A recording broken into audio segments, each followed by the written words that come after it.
तो जय हिंद फ्रेंड्स, क्या हाल चाल। उम्मीद करता हूँ सब बढ़िया से होंगे।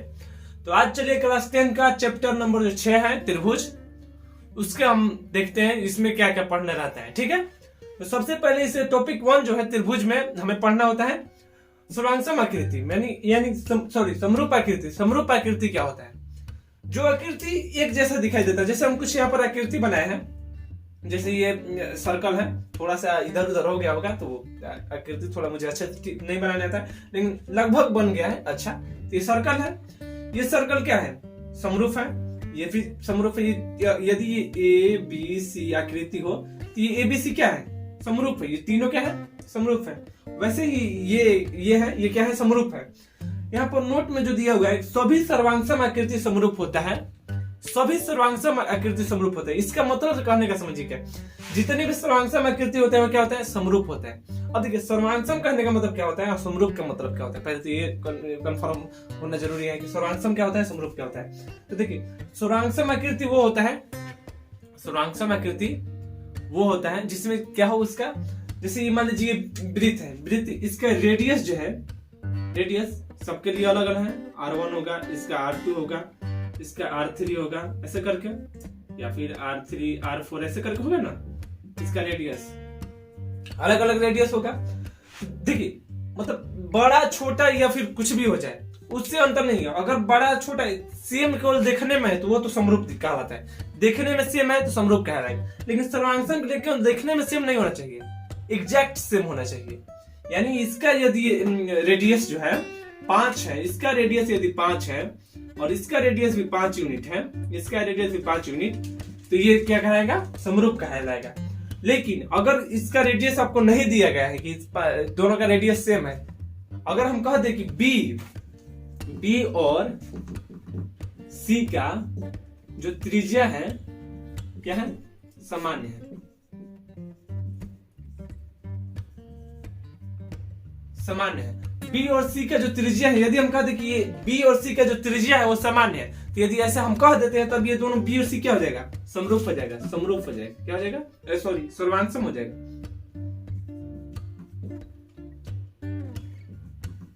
सर्वांगसम हो जाएगा। बी और सी क्या हो जाएगा? सर्वांगसम हो जाएगा। यदि ये नहीं बोलता है कि ये दोनों का रेडियस समान है तो सर्वांगसम नहीं होगा। हाँ, समरूप हो सकता है, क्योंकि फिगर हो गया। अगर कोई भी फिगर दिखने में एक जैसी हो तो वो क्या होता है? समरूप हो सकता है, लेकिन सर्वांगसम नहीं। तो वही लिखा है कि सभी सर्वांगसम आकृति समरूप होती है, लेकिन सभी समरूप आकृति सर्वांगसम नहीं होती है।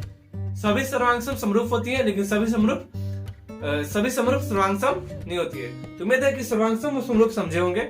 सर्वांगसम मेन बात ये बोलता है कि सर्वांगसम में केवल फिगर सेम होना चाहिए, समरूप में फिगर के साथ साथ उसका साइज भी सेम होना चाहिए। तो चलिए टॉपिक नंबर 2 पर चलिए हम आगे हैं टॉपिक नंबर 2 पर।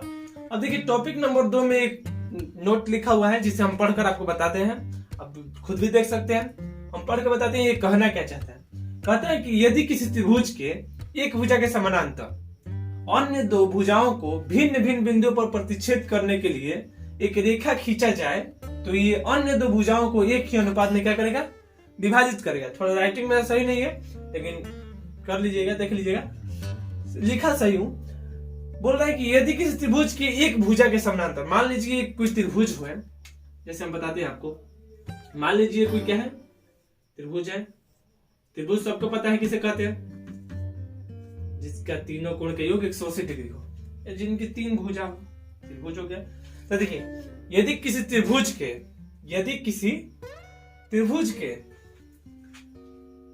त्रिभुज की एक भुजा के समानांतर कोई भी एक भुजा ले लीजिए। मान लीजिए इसका भुजा कौन कौन सा है? ए बी भुजा हो गया, बी सी भुजा हो गया, ए सी भुजा हो गया। इसे हम भुजा कहते हैं। ये जो ए बी हो गया, ये लंबा चिन्ह एक भुजा, बी सी दूसरा भुजा, ए सी तीसरा भुजा, इस तरह से। तो वही बोल रहा है कि भुजा को भिन्न भिन्न बिंदुओं पर किसी एक भुजा के समानांतर, मान लीजिए कोई भी एक, हम बी सी ले लेते हैं क्योंकि आसान होगा। तो बी सी के समानांतर यदि हम क्या करते हैं, किसी एक भुजा के समानांतर अन्य दो भुजा को भिन्न भिन्न बिंदु, बीसी के समानांतर लेना है, यानी पैरेलल। अन्य दो भुजा हमारा जो हो गया बीसी के पैरेलल हो गया, अन्य दो भुजा क्या हो गया?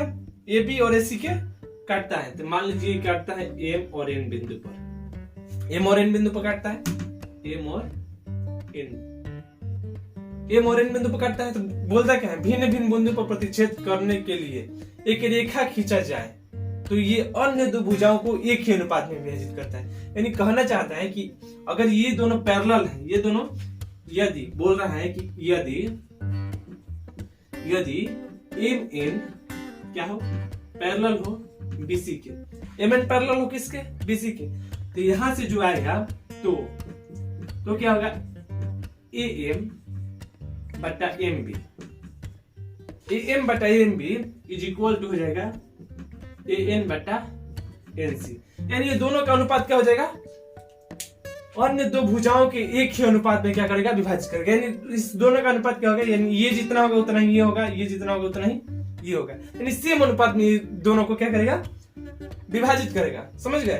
तो ये इसका रिवर्स भी होता है, यदि ये सेम अनुपात में विभाजित करता है, वही बोलेगा, यहां से बोल देगा कि यदि कोई रेखा किसी दो बिंदु को क्या करता है, सेम अनुपात में, दो क्या बोलते हैं इसे, दो भुजा को यदि सेम अनुपात में विभाजित करता है, तो वो जो तीसरी भुजा होगा उसका क्या होगा, समानांतर होगा। यानी ये कंडीशन भी देकर, कंडीशन ये भी देकर आपसे ये भी कह सकते हैं। तो इस तरह का क्वेश्चन ऑब्जेक्टिव में आपको आ सकता है कि किसी त्रिभुज की एक भुजा के समानांतर अन्य दो भुजा को विभिन्न बिंदुओं पर प्रतिष्ठित करने के लिए एक रेखा खींचा जाएगा, तो वो तीसरी भुजा का क्या होगा, डायरेक्ट ऐसे पूछ सकता है। तो सिंपल तीसरी भुजा का क्या होगा, समानांतर होगा। यानी या फिर ये भी हो सकता है, ये भी कह सकते हैं इसको, इसका उल्टा भी कर सकता है कि यदि भुजा एक भुजा के समानांतर यदि लाइन खींचा जाए तो जो दो भुजा को काटेगा वो किस अनुपात में होगा, तो अनुपात क्या हो जाएगा, रेशियो सेम होगा, समान अनुपात में होगा। तो इस टॉपिक 2 समझे होंगे। चलिए टॉपिक 3 चलिए, अब हम आ गए हैं टॉपिक नंबर 3 पर। टॉपिक नंबर 3 हम देखेंगे कि दो त्रिभुज जो होता है वो समरूप कैसे हो सकता है, दो समरूप कितने तरीके से, दो त्रिभुज कितने तरीके से समरूप होता है। तो समरूप दो त्रिभुज को चेक करने के लिए हमें ये 4 पॉइंट में से एक भी मिल जाए तो हम उसे समरूप कह सकते हैं। जैसे पहला है ए का मतलब होता है एंगल एंगल एंगल, फिर उसका दूसरा है ए यानी एंगल एंगल, फिर तीसरा है एस मतलब होता है साइड, तो साइड साइड साइड यानी भुजा भुजा भुजा। फिर उसके बाद आता है ये वाला साइड एंगल साइड यानी भुजा कोण भुजा, तो भुजा कोण भुजा। तो पारी पारी से चारों देखते हैं कि कैसे कैसे होता है। मान लीजिए आपको दो त्रिभुज दे देगा, त्रिभुज दो दे देगा। ये लीजिए पहला त्रिभुज हमारा हो गया ए बी सी और दूसरा हमारा त्रिभुज हो गया पी क्यू आर। ठीक है, अब ये देखिए बोल रहा है कि पहले से यदि हम लेकर चले कि एंगल एंगल एंगल समरूपता क्या होता है, तो एंगल एंगल एंगल समरूपता यानी कोण समरूपता जो होता है वो कहता है कि किसी दो त्रिभुज में यदि दो त्रिभुज के संगत कोण क्या होता है, संगत कोण मान लीजिए देखिए दो पैरेलल लाइन, संगत कोण पहले कैसे कहते हैं, संगत कोण क्या होता है, दो पैरेलल लाइन को यदि हम एक लाइन से काटते, एक तिर्यक लाइन से हम दो पैरेलल लाइन को काटते, तो ये जो आपका संगत होता है ये आपका क्या बोलता है, संगत कोण। जैसे ये लाइन है, लाइन के ऊपर भाग तो लाइन के ऊपर भाग संगत हो गया, लाइन के नीचे भाग तो लाइन के नीचे भाग, ये लेफ्ट साइड तो लेफ्ट साइड, ऐसे राइट साइड, तो इस तरह का क्या ये होता है संगत। संगत समझ में आया होगा किसे कहते हैं। अब देखिए त्रिभुज में संगत देखिए कैसे कहते हैं, एंगल एंगल एंगल कहता है यानी एंगल एंगल एंगल बराबर होना चाहिए, यानी दो त्रिभुज की यदि संगत कोण बराबर हो, संगत कोण यानी मान लीजिए ए बी के बराबर हो, बी जो है क्यू के बराबर हो, सी जो है आर के बराबर हो, यानी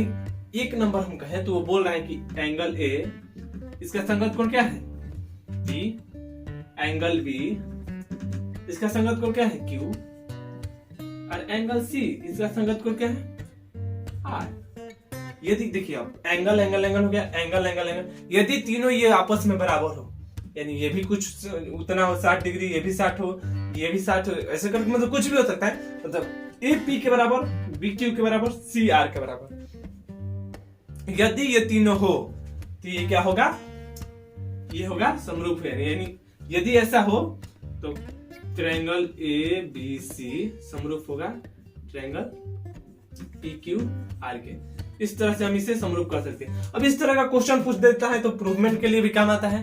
प्रूफ करने के लिए क्या करेंगे, हम एंगल एंगल एंगल से हम प्रूफ कर सकते हैं, एंगल एंगल से, या फिर एंगल ट्रिपल एंगल से हो गया। और देखिए एंगल एंगल होता है, यदि दो नंबर हमें देना पड़े कि एंगल एंगल क्या होता है, एंगल एंगल से प्रूफ कर सकते हैं। मान लीजिए किसी त्रिभुज मान लीजिए वही रहता है, कोई बात देख लीजिए ए बी सी और ये आपका क्या था जो भी DEF मानिए ना, कोई जरूर नहीं हुई, DEF हो गया, ठीक है। अब बोलेगा कि ये त्रिभुज कब समरूप होगा, तो एक तो देख लिए कि एंगल एंगल एंगल से, यानी जो इसका क्या बोलते हैं संगत कोण बराबर हो, तो संगत कोण बराबर से हम समरूप कह सकते हैं, तीनों कोण बराबर में हो तो, नहीं तो कोई दो कोण बराबर, यानी मान लीजिए ये A और ये D के बराबर हो और B और ये E के बराबर हो, कोई दो कोण बराबर हो, या फिर या तो देखिए बोल रहे हैं कि एंगल A एंगल D के बराबर हो और एंगल B एंगल E के बराबर हो, ये दो कोण बराबर हो सकते हैं, या फिर एंगल A एंगल E के बराबर हो, एंगल B एंगल F के बराबर, मतलब कोई भी दो कोण, ये तीन कोण दिखाई दे रहा है, तीन इसमें तीन है, इसका कोई भी दो कोण इसके कोई भी दो कोण के बराबर हो, यदि इसका कोई भी दो कोण इसके दो कोण के बराबर हो तो वो क्या हो जाएगा, एंगल एंगल समरूपता कसौटी से वो क्या हो जाएगा, समरूप हो जाएगा। यदि त्रिभुज ABC, देखिए यदि त्रिभुज ABC का दो कोण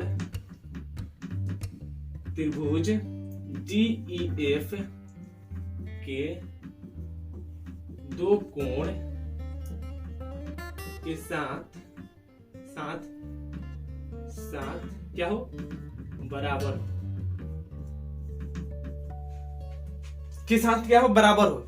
यदि त्रिभुज ABC के दो कोण त्रिभुज DEF के दो कोण के साथ क्या हो, बराबर हो, तो त्रिभुज ABC वो क्या हो जाएगा, समरूप हो जाएगा त्रिभुज DEF से। इस तरह से ये समरूप हो जाएगा, समझ गए। तो ये हो गया एंगल एंगल समरूपता। एंगल एंगल समरूपता देख लिए। अब हम देखते हैं साइड साइड साइड साइड समरूपता क्या होता है। अब साइड साइड समरूपता देखते हैं क्या होता है। साइड साइड साइड समरूपता, साइड साइड साइड। अब देखिए यही त्रिभुज है, त्रिभुज में देखिए अब जो AB का भुजा है बता DE के भुजा इज इक्वल टू BC के भुजा EF के भुजा या फिर AC के भुजा DF, यानी संगत भुजा आपस में बराबर हो जाए। संगत भुजा का अनुपात जो है, संगत भुजा का जो अनुपात है वो क्या हो जाए, आपस में बराबर हो जाए। संगत भुजा का अनुपात, यानी संगत भुजा क्या होगी, ये भुजा संगत, इसका अनुपात, ये भुजा संगत, इसका अनुपात, और ये भुजा संगत। इसका यदि संगत भुजा का अनुपात आपस में बराबर होता है तो त्रिभुज क्या कहलाता है, समरूप कहलाता है। संगत भुजा का अनुपात आपस में बराबर होता है। किस कसौटी से, साइड साइड साइड, यानी भुजा भुजा भुजा से। तो भुजा भुजा भुजा से ऐसे करके हम देख रहे हैं, यानी ये भी दे दे 5, ये 4, ये 3, ये भी 5, 4 और ये 3। तो इस तरह हम देखेंगे कि इसका अनुपात क्या है, बराबर है। तो ये हमारा क्या हो गया, ये समरूप त्रिभुज हो गया। त्रिभुज ABC समरूप है त्रिभुज DEF के। क्यों भाई, क्योंकि इसका साइड साइड साइड क्या है, का अनुपात क्या है, बराबर है। तो इस तरह से हम साइड साइड साइड के अनुपात से भी देखकर समरूप त्रिभुज को बता सकते हैं कि समरूप है कि नहीं है। सॉरी। अब देखते हैं 4 नंबर, फिर से वही ट्रायंगल है ABC, दूसरा क्या था DEF। अब देखिए, अब साइड एंगल साइड से भी समरूप हम किसी त्रिभुज को कहते हैं। यानी कहना चाहते हैं साइड एंगल साइड, यानी दो साइड, पहला साइड मान लीजिए AB, किसी त्रिभुज का AB और DE is equal to AB is equal to DE हो जाए, AB is equal to DE,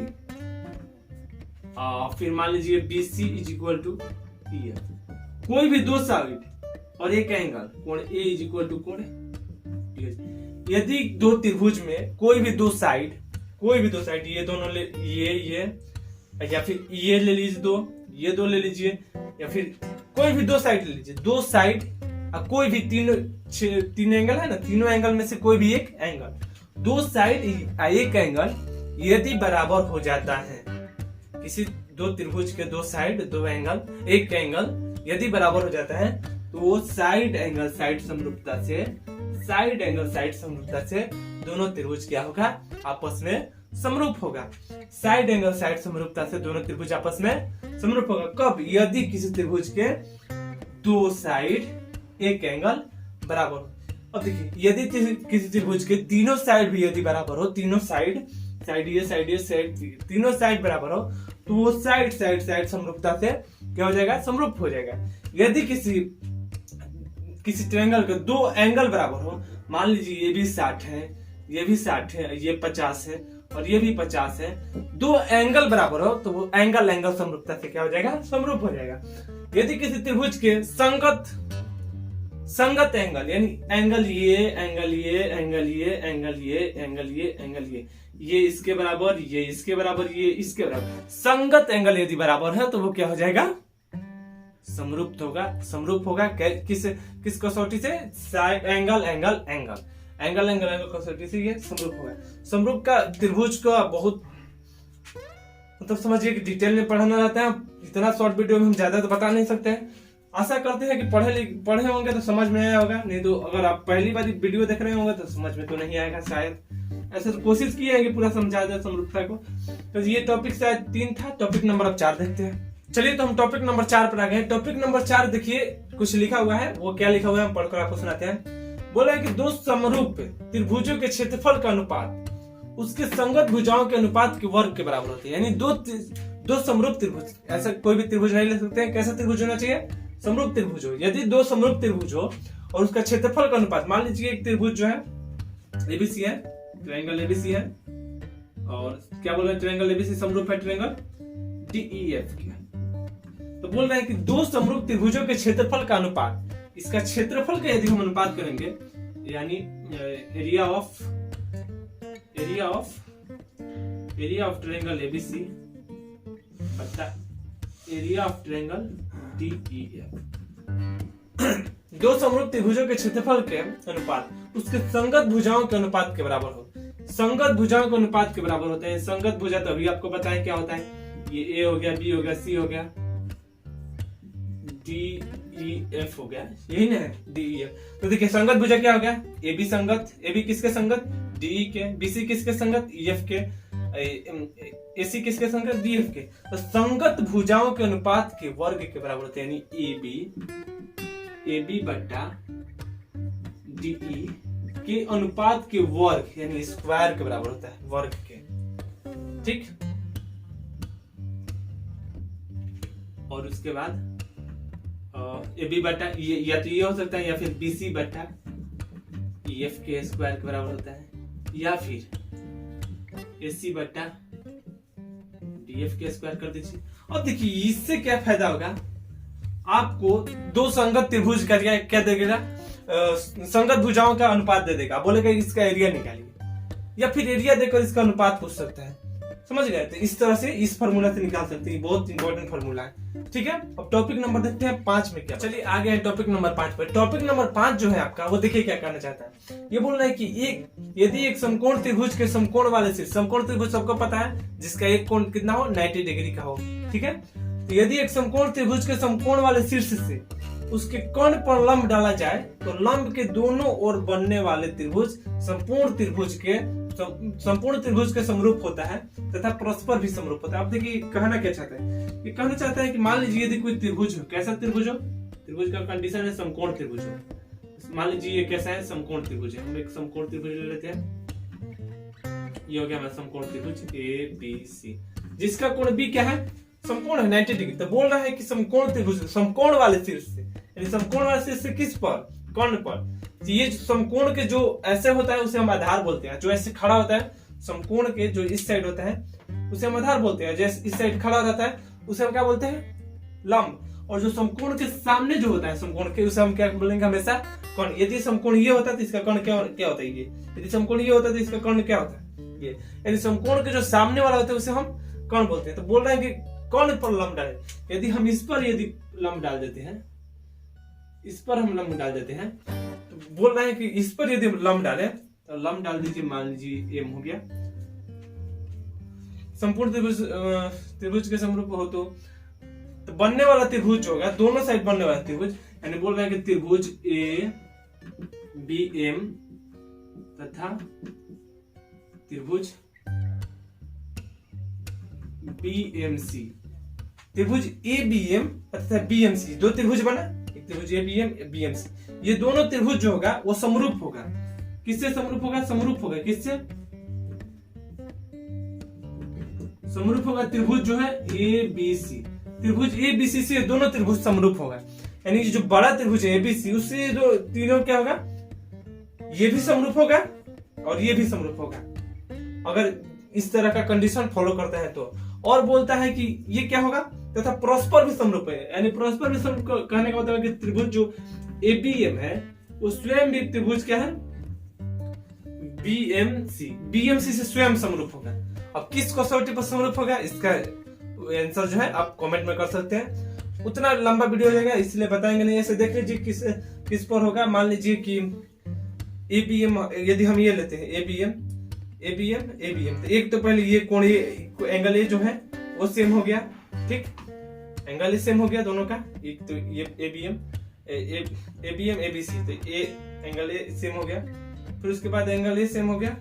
फिर AB भुजा इसमें भी है, AB भुजा इसमें भी है, AB भुजा इसमें भी है ना। तो साइड एंगल साइड जो बताया था ना, साइड एंगल साइड से ये हो जाएगा, साइड एंगल साइड से। अब देख लीजिएगा, ठीक है। अब देखते हैं टॉपिक नंबर 6 में भी कुछ है, पाइथागोरस प्रमेय। पाइथागोरस प्रमेय सबको पता होगा, कर्ण स्क्वायर बराबर लंब स्क्वायर प्लस आधार स्क्वायर होता है। कर्ण क्या होता है त्रिभुज में, वो भी सबको पता होगा। यदि समकोण त्रिभुज, ये समकोण त्रिभुज के लिए केवल होता है, ये समकोण त्रिभुज इस साइड हो, ये 90 डिग्री का हो तो सामने वाला होता है कर्ण, ये जो गिरा होता है उसे आधार, और ये जो खड़ा होता है उसे लंब बोलते हैं। ये पाइथागोरस प्रमेय आपका 5 नंबर में पूछेगा। इसे प्रूफ करने के लिए रहता है बहुत लंबा चैप्टर, मतलब 2 पेज का है कम से कम, तो 2 पेज का होता है, 5 नंबर में आपका आएगा। और ये 100% भी यही रहता है। ऑब्जेक्टिव इस पर क्वेश्चन पूछेगा, 2 नंबर का इस पर क्वेश्चन पूछेगा। इसे प्रूफ करने के लिए 5 नंबर का देगा। आपका जो प्रमेय है चैप्टर 6 में आपको लगभग मेरे ख्याल से 6 से 7 प्रमेय है। 6 से 7 प्रमेय में से एक प्रमेय आपको फिक्स है। 6 से 7 प्रमेय देख लीजिए, अगर आपको 5 नंबर चाहिए तो, नहीं चाहिए तो कोई बात नहीं। अब देखिए इस तरह से त्रिभुज हमारा खत्म हुआ। वीडियो पसंद आया होगा तो लाइक कर दीजिए, चैनल को सब्सक्राइब करके शेयर करना ना भूलिएगा। Thank you.